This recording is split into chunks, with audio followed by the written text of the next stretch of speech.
Welcome to another edition of the A-List podcast. We're going to call this the Kelly Olynyk edition, with this being episode number 41. Shout out to my boy KO in Detroit basketball. My dude, good guy. Love Kelly Olynyk. And also, I love that as we get to the start of training camp, it's right around the corner. You're starting to see guys kind of flex their muscles a little bit, show the hard work they put into the gym. And, we've talked about Jayson Tatum and how he's kind of really been flexing his muscle, looking like a completely different dude. And then you've got Kevin Durant. And let's take a look at these two guys. And just now, I got to be real with you now. Is this the battle for the Eastern Conference? I mean, when I look at Tatum, I feel as though there's a lot of realism to that. I don't think because when I look at because right now Tatum is in a position where your muscles are about as flex as they're going to be. So you can kind of see that Tatum looks like that in this pose, but probably once he drops that weight, he's going to look more relaxed, slim. Which he was at his golf tournament this weekend. He looks slim but muscular. So that photo is definitely a catfish, in my opinion. Right now the Durant one. Kevin Durant is looking like he was photoshopped for Ime Udoka with the muscles. Because that's how Ime Udoka looks when he's in a relaxed state physically. And when you're holding a ball like that, that's where you are. So I'm not quite ready to put my chips down and say Kevin Durant looks like that. He may be stronger. He may be more physically built and all that, but that ain't Kevin. The Kevin Durant that you see in front of you now, for those who are watching this on YouTube, that ain't going to be the dude that's going to drop 30 and some change every night in Brooklyn. Don't see it happen. No. I think when you look at the offseason pictures, everyone's about the gram, especially during the offseason. So these photos are, I say catfish, thirst trap, whatever you want them to be, because they're literally flexing their muscles on the show that they've been working out. We know that they've been working out, but if it didn't happen on Instagram, then apparently it didn't happen at all.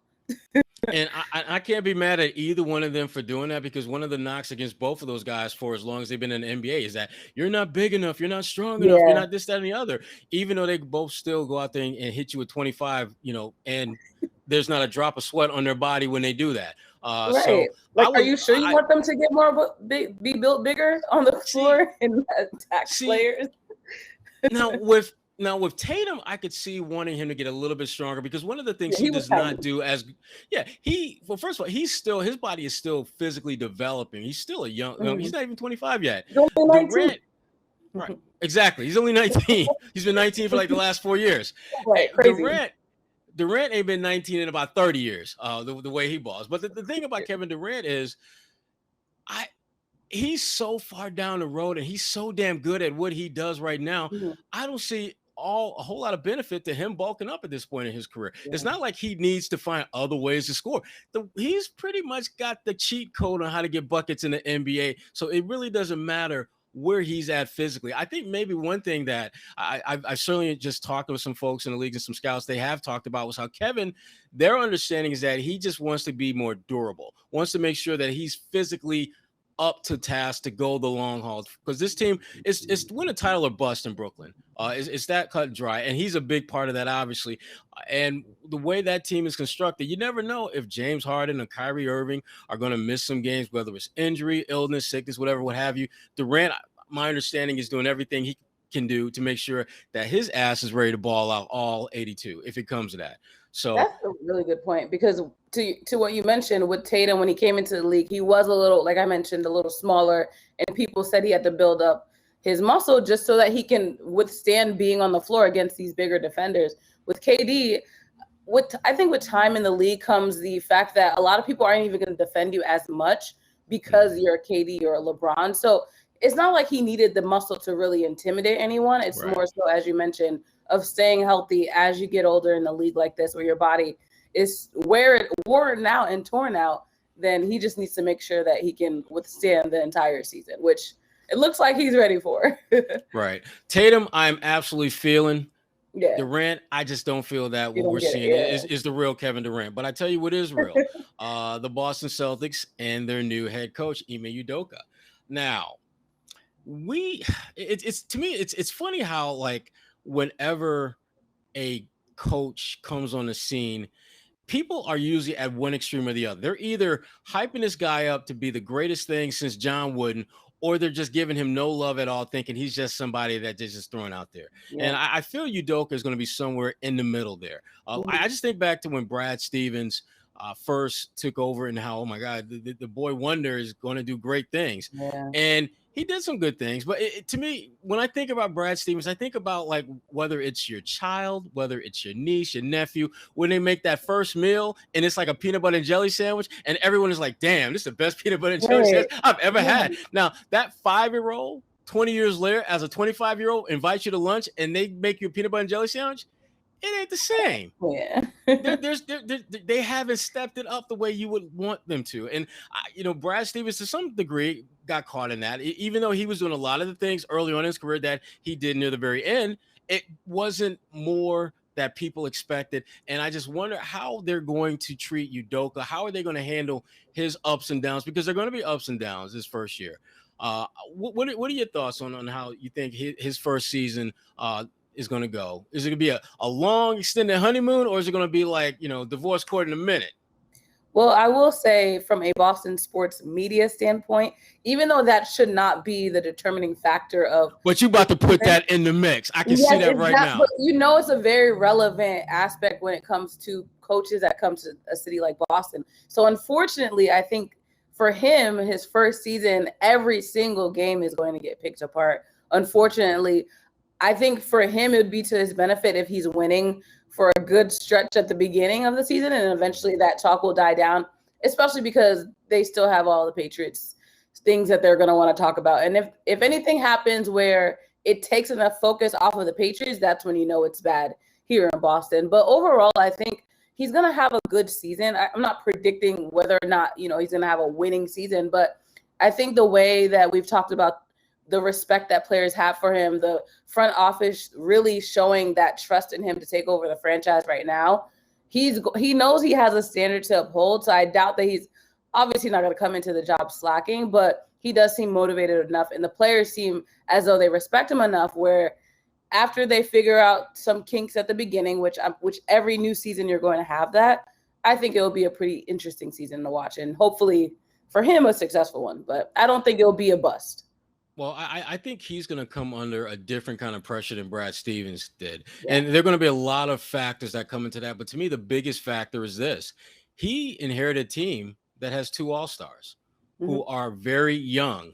And when you look at coaches who, take over their first time being a head coach, you'd be lucky to get 1 all-star in the conversation player. So I think he's going to have to really hit the ground running to kind of keep, that heavy criticism off because that will be what a lot of folks will focus on is like, dude, you got 2 all-stars. How could you not be in the top 5, top 6 in the East? Which then I'll. You're not in the NBA Finals. I do. I'll have to remind folks, you do realize that there was a coach who coached him for several years who had those same 2 all-stars, actually had more than just those 2 all-stars. Right. And they were like 6th, 7th in the East. So let's just keep all this in perspective and understand what he's inheriting.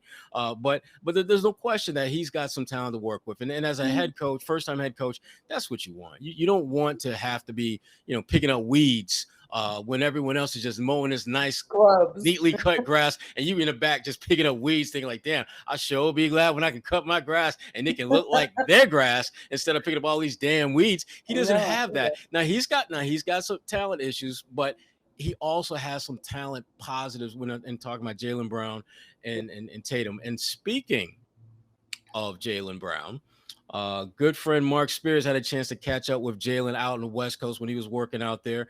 And also I just earlier this summer in Vegas saw Jaylen also doing some workout with the summer league team, and he looked good. I mean, bruh, I know that he's had a lot of time off dealing with that injury.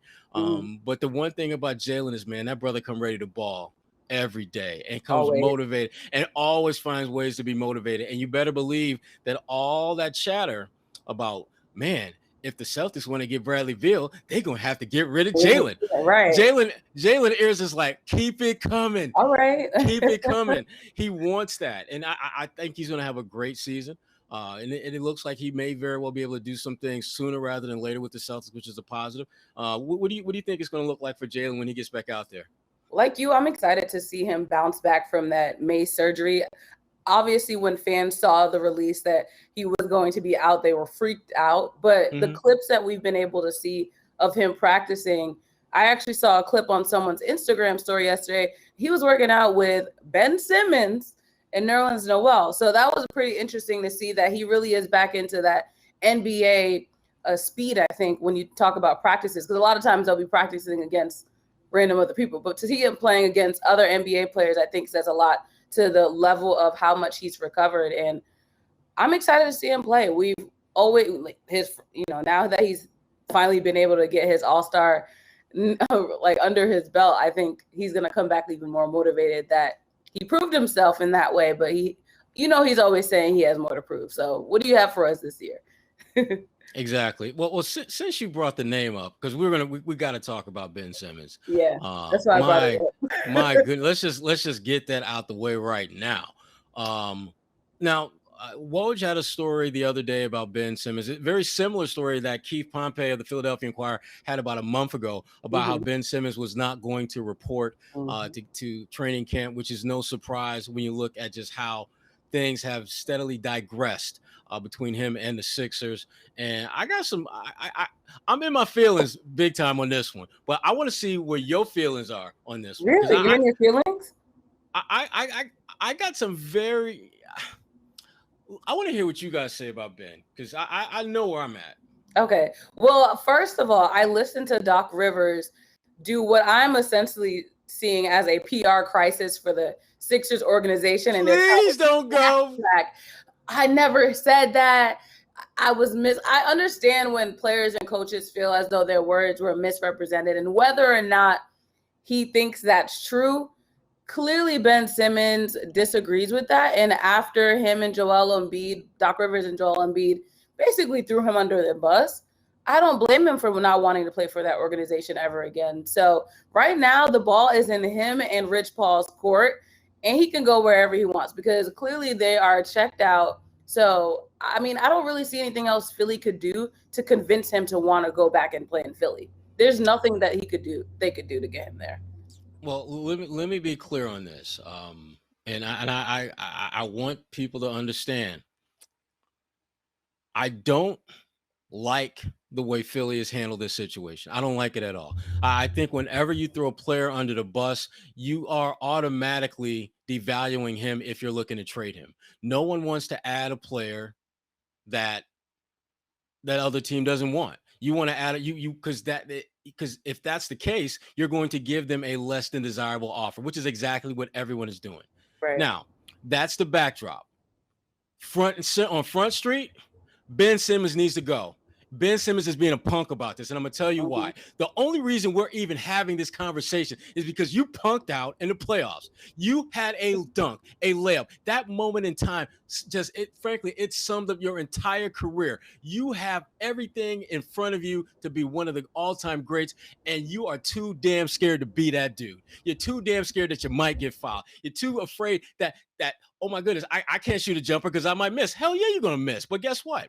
Ray Allen is one of the greatest shooters ever, and he misses more threes than he made.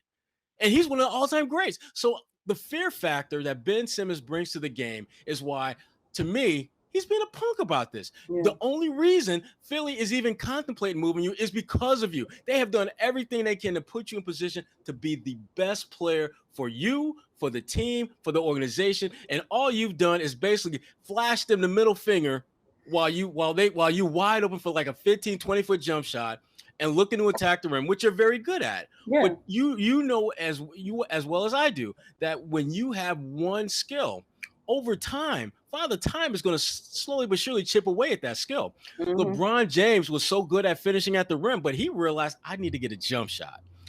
Okay, I need to make free throws. I need to get a 3-point shot. I need to work on my post game. That's what the great ones do. Ben Simmons is a good NBA player. I'm not going to give him the great label because unlike all the greats that I've seen and I've worked with and I've covered regularly, the greats want to be great. They want to be more than just one or two dimensional. They want to be a multifaceted, skilled player. Ben Simmons ain't trying to be that. He's not trying to be that. And that to me is why take your ass somewhere else.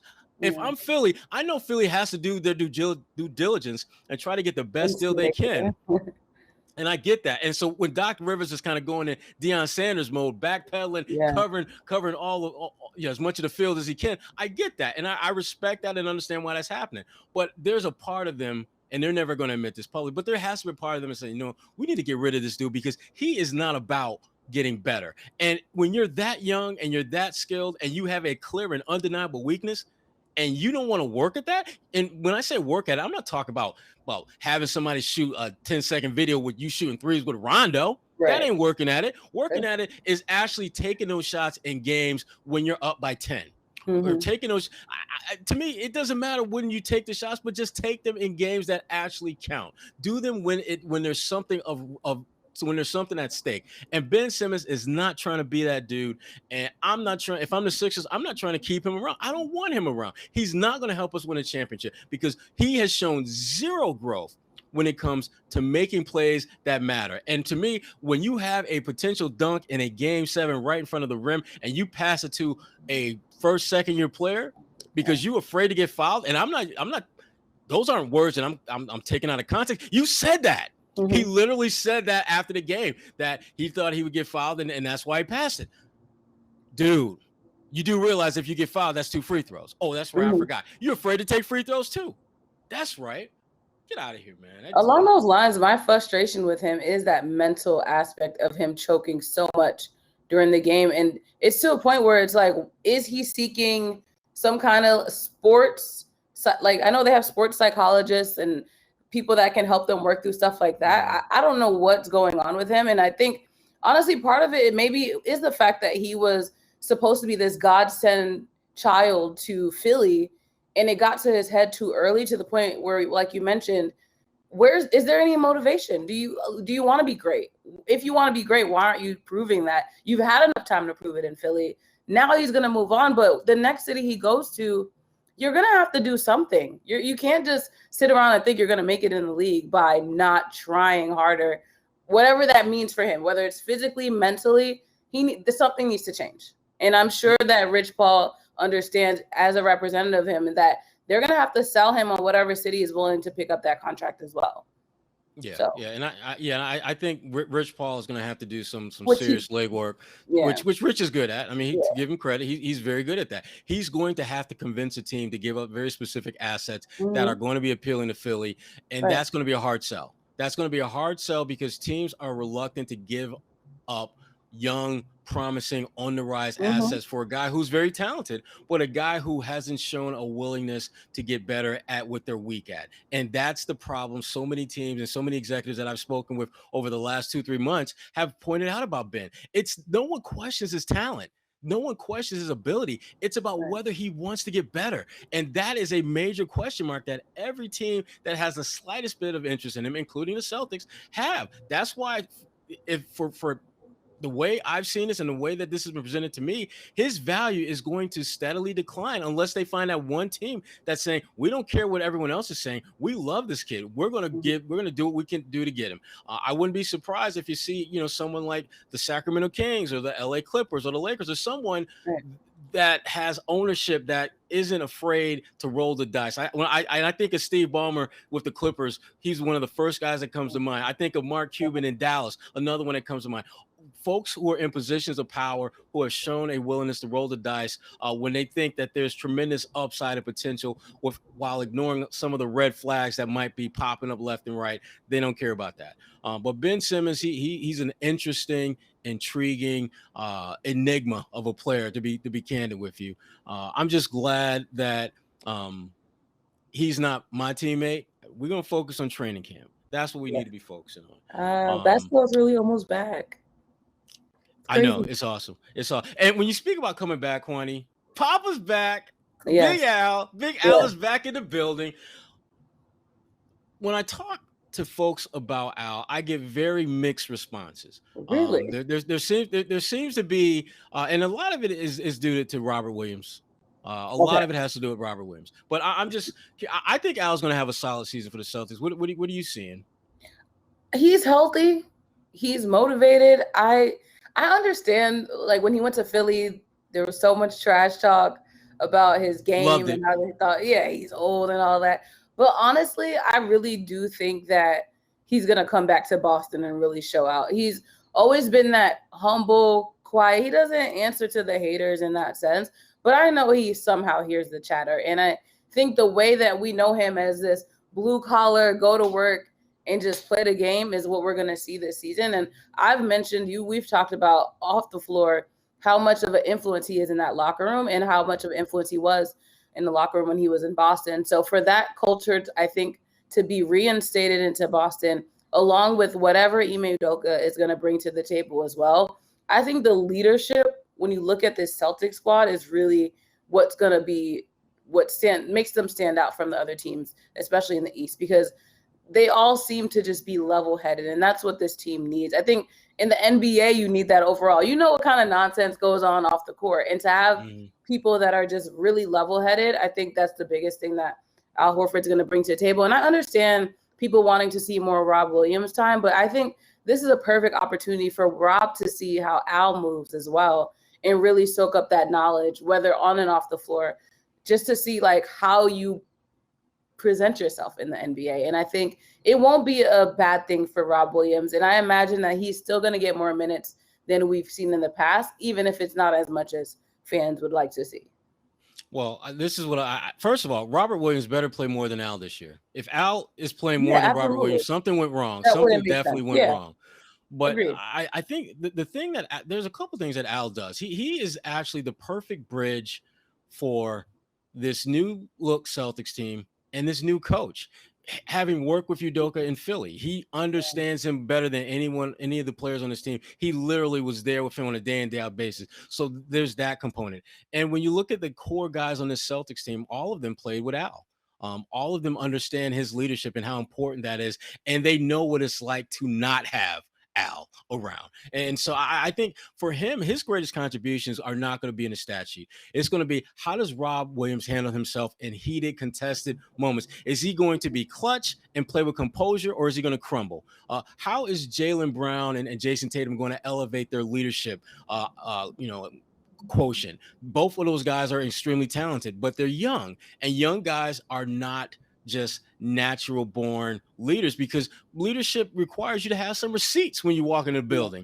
And even though both of those guys are all-stars, they're still relatively young and still building up their brand, building up their game, building the foundation for which they plan to be players in this league for a really long time. And they're off to a great start. But having someone like Al Horford back in the mix can, I think, only further speed up that process. And the one thing about Al, and we know this from being around him, is Al ain't tripping. Al is not trying to be that dude. It's like, you don't need to put Al on a pedestal. Al doesn't need 1,000,001 touches. Al just wants to play the game. He's at that point in his career where he's like, look, I've been an all-star 4 or 5 times. I got more money. I'm married to a beauty queen. I mean, what? My life is good. I don't need to be flexing on these young boys to let them know that I got game. And I respect the hell out of that about Al Horford. And so to me, I understand why Brad wanted to bring him back. And if you were going to find a home for Kemba Walker to move him to, you knew Oklahoma City would do this deal, and you knew what you were getting back in return. And that's one of the other things about this, having Al back, is whenever you make a trade, there's always this element of uncertainty, except when you're trading for someone that you've already coached, that you've already been around, that you know them not only in terms of what they do on the court, but also their character off the court. Yeah. And that, again, I'm a big fan of Al Horford. I've always been a big fan of his, going all the way back to when he was in Michigan, when he was in high school. And I got a chance to see him play a few times when I was covering the Pistons.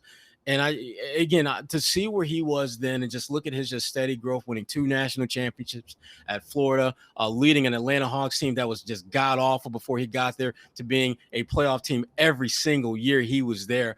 He's a unique talent, a player that, again, now are we talking Hall of Fame? Probably not, but we're certainly talking about a guy who has been a very, very good player, veteran, leader, teammate for a long, long time.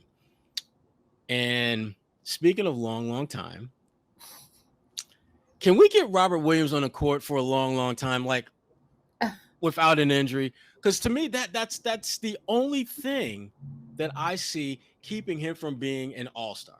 Because I do believe Rob Williams will be in the all-star conversation, not only because of his talent, but also because just a lack of centers in the Eastern Conference as well. But can the brother stay healthy? Can the brother stay healthy? That is the question. I don't have the answer. Damn it, Kwani. I come to you for the answer in your sage words. I would hope that he does, because to your point, when we see him on the floor, he has that hustle. He's grabbing boards. Like, you see the fire in his eyes, but you just need him to be, like you said, healthy enough so we can see a consistency and see if it's just a one-hit wonder type of thing. When he goes on, he happens to be good, or can he keep up for a full game? Well, now he's got that multi-generational chips in his pocket, and the contract that he signed with the Celtics is a good one for him. It's a good one for the Celtics. When you think of the injuries and things of that nature, it works out well for both sides. Yeah. But if you're Rob Williams, you got to be thinking, if I play up to the level that I'm capable of, they got to steal with this deal. Yeah. And so at that point, you got to be thinking, if I can turn this steal into a deal down the road, I need to stay healthy. Yeah. I need to be that dude. And I think Robert Williams, I'm really hoping that he has a breakout season and just stays healthy, stays locked in, because the talent is there, the skills are there. He's got money, so he's in a pay bracket. He's in a pay scale bracket now that is significantly greater than anything he was ever going to do before. And now it's just a matter of, can I flip this and get more cheddar? Because look, you only have a certain amount of time in the NBA as a player, and you need to stack as many chips as you can. I look at guys like Kevin Durant, who's got so many amazingly awesome outside the court things going on that, look, if they told Kevin Durant tomorrow that, Kevin, you know what, you need to walk away from the game, Kevin could be like, cool. Right. I'm still making money. But financially, he would be able to. Yeah, he'd be like, cool. I mean, same with LeBron, same with Steph Curry. All of them, they racked it up off the court. Exactly. They're smart. They're straight. They're straight. And we talked a little bit earlier about Udoka and expectations. And the last couple of years, and we've seen it up close, Kwani. You know this. People have been just clamoring at the bit that the Celtics team is a championship squad, and they've had rosters that, on paper, were right in the conversation. I mean, to think of that, at one point they had Al Horford, Kyrie Irving, Gordon Hayward, Jayson Tatum, Jaylen Brown, Marcus Smart. They've had a lot of variations of teams that should have been. Yeah, and for injuries, illnesses, inconsistent play, you name it, it happened to this team. And obviously most of those guys are gone now. And so the expectations aren't quite what they've been. I don't know if that's a good or bad thing for Udoka. It's a good thing that the expectation isn't high, but the expectation isn't high nationally. Locally, it's still going to be high because people have that recent history of knowing all of these rosters should have made it far. So in their head, even though Brad Stevens is no longer the coach, they still feel as though, at least from a fan perspective, it always seems as though they think that you should be building upon the momentum of last season. And when you look at the last few seasons, those teams should have been further along in the East than they were. So I think with Ime, the unfair part is when you look at the local conversation surrounding it and knowing that there is going to be this expectation set to do well. But I want to give the Boston fans and media members a little bit of benefit of the doubt, thinking that they'd let him start fresh. But you go ahead and you do that, Kwani. We see where that got Cam Newton, so. You go ahead and do that. You mentioned Cam Newton. Now, Cam, in their defense, Cam did not play particularly well. Absolutely, I agree with that. And I mean, if we're being like brutally honest, Cam was kind of trash for way more than somebody who was like. Cam was one of I think 4 black to quarterbacks to be MVP, and he was by far, when you look at the others, he was by far the worst. His game fell off quickly. I don't know if he will get another shot. But my point is the fact that they weren't even willing to give him that second season. You're right. Yeah, that's what frustrated me. I know it's a whole other podcast, but Right. I can tell you right now, I had no problem with them cutting Cam loose. Again, we that's for another podcast. We can talk about that another time. But what I wanted to hit you up on was the backcourt, because the Celtics got a lot of bodies in the backcourt, a lot. How you think that's going to shake down? Because to me, it looks from the outside looking in, it looks like kind of like musical chairs, which means somebody ain't going to get a seat. Well, we know Marcus. If we could just go based off of money tiers, then the expectation is for That's how the league works, right? You get listen, Kwani, there are money tiers, and then there's money tiers. Ooh, and when I think of money tiers, I think of Dennis Schroeder. Yes, or however the hell his name is supposed that money that he lost. He ain't making that money back. I know he's not. He ain't getting that back. That's like walking out your house, losing your wallet that had like $85 in it, and you get your wallet back and it's got $5 in it. You're not gonna get that $85 back.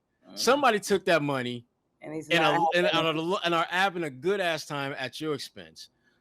However it breaks down, somebody is getting that money in their pocket, in their bank account, routed to their bank on the 1st and the 15th in the NBA that should have been going to your German account, Dennis Schroeder. So you ain't getting that money back. Poor Schroeder, because I bet you he spent the last few months talking to hopefully a therapist, trying to unpack that and get over it. And the first question or second question he's going to get when he has availability with Boston media is going to be about that. I guarantee it, because they love stuff like that. Well, they do, but it's a valid question. Because it is. I understand why. Because it's like, to me, it's kind of like, I'm going to the prom with like Halle Berry, and then you wind up showing at the prom with, anti Halle Berry, or I'm glad you didn't say a name of anyone. You just said anti. That was smart. So I knew what I was doing. Or I got another one for you. Yeah. It's like recruiting a kid and his name is Ray Allen. Only you actually wind up getting Allen Ray. It's like, I can't stand you. Oh my God. There's a big difference between it. It's very similar, but it's not quite the same. Oh my God. That's all I'm saying. I am pulling for Dennis Schroeder to have a great season. I won't, because to me it would be such a great story if he just balls out, has an all-star season, and gets that like that 85, 90, $100 million deal at some other team, because I don't think the Celtics are gonna pay him that money. I would love to see him have that kind of fairy tale ending, but let's be real. The possibilities are low. They're not good. They're not good. I mean, he's going to need some things to break his way that none of us can see coming in order for him to position himself to where he can confidently go out and get that money. Because even if he has a balling out season and he's feeling good, and everyone's talking about, oh yeah, he's one of the top free agents, he should be getting like 4 years, $100 million. You better believe he's going to be like, yo, nah, I ain't falling for that. Right. I'm not saying nothing. Listen, when I get the 9 figures, I'm going to let y'all know, but I'm not, look, I'm not going out like Charlie Brown and Lucy. I'm not. No, I ain't doing that. Falling for that again. I ain't falling for that. Well, to that point, we know that Marcus and Schroeder, I imagine they get a bulk of the time on the floor. So where do you think that lands Josh Richardson and Peyton Pritchard? Well, I think Josh into the lineup. Yeah, Josh Richardson, I think, has the ability to be kind of a Swiss Army knife type guy who can play some one, play off the ball in certain lineups, could probably play a little bit of 3 depending on who the opponent has at that small forward spot. I think Peyton Pritchard is going to be the odd man out. And again, I think Peyton's a good player. I'm just looking at the guys ahead of him, and I'm thinking they're bigger. They're stronger. They're more experienced. And even though Pritchard, I think he's one of the better shooters among that group. In fact, he's probably the best shooter. Yeah, this team does not need that. They got guys who can make shots at other spots. And so they need guys who can defend, can play make, and can just basically be solid overall all-around players. And those other 3 guys, I think, are a little bit further down the road than Peyton is. I would not be surprised if we seen Peyton in Maine a little bit this year. And that's no shame or shade at him. It's just that I think there's going to be stretches where he's just not going to play, and they just want to do something to keep him engaged, keep them active, send him up there for a couple of games, bring him back just so that he can just really get some reps. And I feel bad for him because he's done so many of the things that you would want a young up-and-coming playmaker to do. But to me, if I'm Peyton, I'm blaming Brad. Because Brad went out and got all these cats in my position. To be in front of me, right? Before I'm it like, was just one person he was behind. Now he gotta. Yeah, it's like damn, Brad. I mean, I thought we was like cool or something. I mean, Marcus, okay, I get it. Yeah. Richardson, okay, I get it. But then you added Schroeder too. Come on. I think Pritchard's going to be the odd man out, and it's not, and some will take it as an indictment against him when in fact to me it's just a numbers game. The guys ahead of him are better. And that's no shade at him because at some point, almost every player that we've just mentioned was behind somebody who was better at them at that time that they eventually surpassed. And so, I feel bad for him, but at the same time, you're playing in the best league in the world. And this is kind of what happens when you're playing with the best. Yeah. And it'll be good for his development as well. If he can go to the main Celtics and get some reps in there and then maybe be called up whenever there's a game that he can actually play in, I think that'll be a good development year for him. And then hopefully the next season he'll be able to really get some reps in, if not earlier. Yeah, because I just don't see all those guys ahead of him coming back next year. Would not be surprised to see Dennis on another team. It would make a lot of sense, especially if he's balling out the way I think he will. This is his prove yourself year. This is the get your money back year. This is refund. Right. You're trying to refund. You're trying to get that refund. You need that stimulus check, bro. Right. You got to ball out. You got to ball out. But there's some other folks around the league obviously looking to ball out. The Celtics aren't the only ones that got training camp going on. Yeah. And when I think about training camp throughout the league, there's some spicy training camps that are going to be going on where there's lots of drama. I'm curious, and I'm going to give you 4 teams, and I want to know which one are you the most eager to see in training camp and see how that develops? Brooklyn Nets, Lakers, Knicks, or the Sixers? I pick 1 or 2. You can pick 1 or 2. You can pick 2 if you want. Well, my number 1 is definitely Philly because I just want to see the meltdown that occurs. I feel as though this Ben Simmons incident is the tip of the iceberg, and I think more drama is going to go down as a result. I don't know what it's going to be, but it just feels as though they're already in the news way too early, so it already seems a little too messy for me.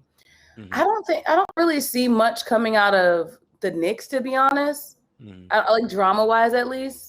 Brooklyn could be an interesting one to watch for sure. Is Kyrie going to be training? I'm definitely curious to see what he does as well because he's always the storyline with Brooklyn. And then LA seems a little calm as of now. Like, obviously, we're looking to see how that team works together. You got Melo in the mix now, but I think with LeBron James on your team, you don't really ever have to worry about too much chaos unless everyone gets injured. Well, see, here's the thing. I'm looking forward to the Lakers because they have the most. They have a lot going on. They have a lot going on, and there's no rhyme or reason how it's all going to fit together because they have guys who they haven't just played well. They've played Hall of Fame caliber well at having the ball in their hands a lot of the time. Now you can't do that. Someone's plural, not singular, plural, are going to have to be something that they have not been in their careers. And when you're asking cats who know they're going to be in the Hall of Fame, who know that they can get buckets pretty much anytime they want to, now all of a sudden you need to be sharing because sharing is caring and caring about winning a championship. That's going to be a tough pill to swallow. As you know, I talked to Carmelo Anthony about his new book, and I asked him about that question specifically. I wrote about this for ebony.com, and Carmelo gave me this great analogy about some 900-year-old woman in the kitchen cooking, and how that's kind of how they are, a bunch of old school cooks who are going to get in the kitchen and they're going to make this great meal. They flavor in it. But the thing is, though, here's the thing about that analogy. Well, I understand what he's saying. I also know that when you are in a kitchen, there's the head chef, there's the sous chef, there's layers to this thing. Where you going to with this? There are layers when that great meal that you're talking about cooking up, there were layers to that. There were roles that were played that weren't necessarily the best that those individuals could do, but that was the role they needed to play to make that great meal. Right. I don't know if you can tell Russell Westbrook that you need to let LeBron handle the ball more because you need to play off the ball. And if you're playing off the ball, are teams really going to be scared of you shooting a rock? And Carmelo, you are one of the all-time great scorers in NBA history. How are you going to exactly help this team when the ball's not in your hands? And if I'm LeBron, this to me is going to be the ultimate challenge for LeBron James' greatness. Because as much as people talk about that Cleveland team that he got that chip, back in 2016, 2017, I can't remember which year. When getting this team to the finish line and get a championship will be much tougher because the roles that he is going to have to convince guys to play is going to be such a departure from what they're used to that if he's able to do that and be successful with it and they can stay healthy enough, and again, that's a lot of ands for a team that I just don't think is going to do it. If he can do all that and they win a championship, this will be the greatest season that LeBron James has had in the NBA because there is no way that this team in 2022, which will be a championship, should win a championship because of their age. Now, if we're talking 2015, 2018, I could absolutely see it. But 2022, this is not the crew for 2022. So t-shirt. Look, I got bars today. Boy. So many bars. I don't even know who you are anymore. Goodness gracious. But there's some teams that we haven't talked about that I there's one team that I'm really interested to see what they do because they may be one of the most disrespected teams that I've seen in a while, and that's the Milwaukee Bucks. Yeah. People act like the Bucks are busters. They act as if this team, just got knocked out in the first round. There was like little to no sizzle. They went out and won the damn chip. Won the damn chip. And then half of the and two of the key players on the team got on the plane the next day, headed out and got a damn gold medal. Yeah. So that team gets zero respect where it truly matters. I'm curious to see how are they going to be able to utilize that going forward. Can they galvanize with that chip on the shoulder, which every team tries to play with a chip on the shoulder, and a lot of times it's just a bunch of BS. Making stuff up. Right. Remember you told me I sucked? Nobody told you. Well, I remember you told me I sucked. Right. Okay. I remember I told myself that you told me that I sucked. That's what I remember. Milwaukee doesn't have to do that. Respect, though, for people real. have told them that they suck. I think it's like a small market thing too. When you look at bigger networks, the bigger cities get attention. So I think that definitely played a role when it comes to media coverage of how people perceive Milwaukee. And then the way people talked about Giannis overall, and he wasn't good at basketball. He's not, that's not how we play, blah, blah, blah. The NBA, and there are ways in which it's very elitist. And I think the big market aspect is one of them. So Giannis never had a chance when it came to people respecting him until he finally got a chip on his hand. But I mean, he did what he had to. I think, if they become repeat champions or do something else next season, I don't think he needs to prove himself anymore. But obviously, he's one that definitely has rightfully so, a chip on his shoulder because people still don't even care that he won. He's the reigning NBA champ right now. And people don't. Great player. They're still talking about LeBron. Right, they are.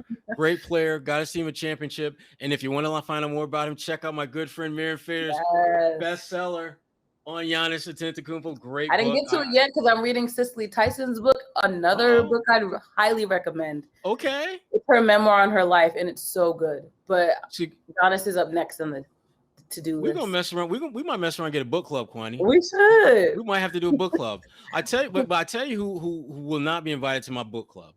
Your girl Nicki Minaj. We've talked NBA. We've talked NBA, and then and one of the things I think we should try to do.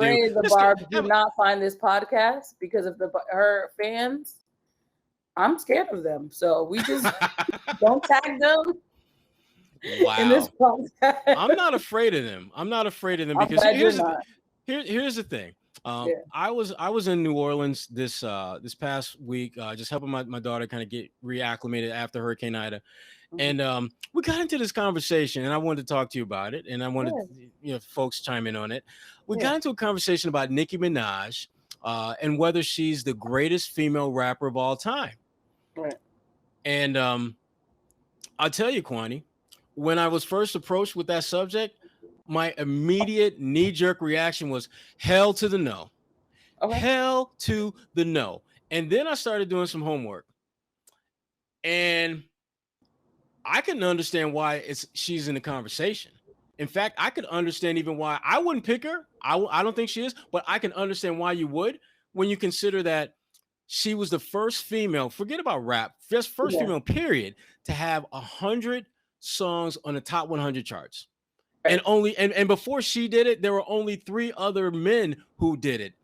Drake, Lil Wayne, and some dude that most of our listeners have probably never heard of named Elvis Presley, who was a big deal back in the day. He was a big deal back in the day before my day. He was a big deal. Yes. So that is some ridiculously elite company. And you start looking at just the number of bangers that she's had over the years. And to me, again, you can make that argument. But she's not my pick because when I think about the GOATs, the greatest of all times, there's something about what they do that transforms that particular industry or that particular sport and transcends time. And I look at some, like when I talk about female rappers, I think about MC Lyte, who first came on the scene as a 16-year-old. She was like the first female rap artist who was like actually making some money in the damn game. And so to me, she's kind of the blueprint. I look at her kind of the way, not quite, I wouldn't say Bill Russell. No, I would say more our good friend Cooper, who was the first black player draft, just someone who really set the bar for how things were done going forward. But Nicki Minaj, I did not realize she's had a nice career. I know she's been making bank, but she's she's been in the game for a minute. I think she definitely makes a top 10 list when you're doing like all time rappers. But I understand your point. I like the point you made about the blueprint. Like, who is the person that basically paved the way for her to do what she's been able to do? And I think a lot of people underestimate the fact that social media has played a huge role in the way rappers move in our day and age. So there are so many female rappers that came before her that made it possible for her to do. Like when you mentioned, I was like, Queen Latifah is another one that comes to mind. Like she was a trailblazer in her own way as well. Lauryn Hill, I think, is considered a rapper. She has like the rapper singer type. But she can sing so damn good. Beautifully. She just got to get to the show one time. She just got to get to the damn show one time. As someone who has paid money to see Lauryn Hill perform and waited like the thousands of other folks looking at our watch every half hour, thinking like, damn, when's she gonna get here? But she's worth it though. She's worth it. Nah, that's not true. She should be more punctual, but I get your point. Yeah, there's so many. A lot of great female rappers out there, but she deserves her credit. Like, I think she's talented, and the people around her clearly have known how to make her marketable up until right now. Yeah. We're not going to get into the whole anti-vaxxing and all that stuff because she has her own. Now she has legal issues with her husband. Yeah, from that incident back in, I think it was 2014, I believe. The Twitter conspiracy theorist said that the reason why she decided to spread that misinformation or share her personal soliloquies was because she tried to discern the attention off of her legal issues, her and her husband. So, I mean, the timing is wild though, because now a week after she goes viral for that, the woman who accused her husband is now actually speaking up for the first time in public. So her life is messy right now. Yeah, sometimes when you are so prominent in the spotlight, sometimes the best thing for you to do is just kind of keep your head down for a minute. Seriously, just don't say anything. And just do what you do. And just do what you do well and kind of leave it at that. I mean, think about, I look at somebody like Chris Brown, who has had his issues. And what does Chris Brown do now? He makes music. Right. You don't hear a damn thing about Chris Brown anymore. You don't hear a damn thing about now. Obviously he's done some dirt, and he is. He's a dad now too. He just kind of changed his whole. He's changed the game up. When you think about Chris Brown now, what do you think of? Music. Because that's pretty much all he's doing, at least from a public standpoint. Right.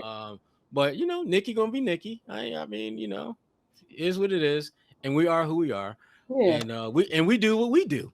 And speaking of what we do, Kwani, what are you doing? What do you got coming up? What do you got coming up with NBC 10? So the local lowdown has officially been recorded, the first episode or segment, I guess. And basically, we're going around different neighborhoods of Boston. I think eventually it'll just be Massachusetts.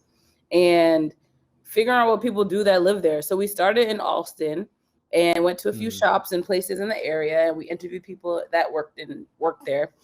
And that should be dropping next week on the Hub today. I'll probably post it on social afterwards, but it basically tries to capture the essence of what Alston is.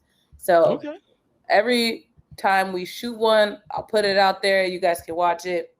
And eventually I'll be calling out for people that aren't Mass that want me to go to your neighborhood and you take us through and see what's going on as well. So I'll be looking for pitches on Twitter and Instagram if you guys are interested in showcasing your town. Okay, Kwani. Okay. Yeah, man. Well, let's see. What am I doing? What am I not doing? Better question. Still doing. Well, there's a garden report. I'll be doing some things for them in the coming days. Maybe even today. I think. Also, stuff for Ebony. I'm writing about just quarterbacks in the NFL. The fact that for the second year in a row and the second time ever, there were 10 quarterbacks that were black starting in week 1, which is unprecedented, obviously. So just writing about that and doing stuff with my new platform with Facebook, bulletin.com. I've been getting emails. fullcourtpress.bulletin.com. Just writing some content for there. And there will be some, we're going to change it up in a minute. Once we get into training camp, there will be audio content. There'll be some podcasting content. In fact, you just may very well find this podcast posted on there as well as some other content. So there's that going on, and obviously teaching at BU, which I love to do. Shout out to my students who tried to get that extension. I love y'all. I love y'all to death. I do. But no. I'm just going to leave it at there. I love y'all. That's all. I'm going to leave it right there. I'll leave it right there. Oh my God. I can't. So that's kind of where we. Kwani, you'd be in trouble, girl. You would have no hope. You'd be mad at me. But no, it's fun. All this stuff is fun. All that we're doing is fun, and that's the awesome part about just kind of being in the media and stuff like that. Most of your days are fun. This is one of my more enjoyable parts of the week doing this. So, and also it's great to have a partner like you, Kwani. Also, our listeners should know that there is a possible event that might possibly happen soon. But you got to listen to the next podcast to find out. Oh, I think I know what you're talking about. I have a meeting for it right after this. Oh, you should be on the meeting, so I'm going to invite you as well. Oh, okay. Because I was going, kind of step back and let the grown folks do what the grown folks do. Sherrod's always trying to get our responsibilities. I'm kidding. Yeah. Oh, yeah. Oh, yeah. Child, don't let that child lie on you, Sherrod. That's the people in the choir saying, don't let her lie on you. On your podcast. Exactly. No, there's some exciting things coming up. And we'll certainly be filling folks in on those things in the very near future. For exciting things for Kwani, exciting things for me, exciting things for all of us. So that being said, thanks again for checking out the Kelly Olynyk edition of the A-List podcast, number 41. This is Sherrod Blakely, Kwani A. Lunis. We are out. See ya.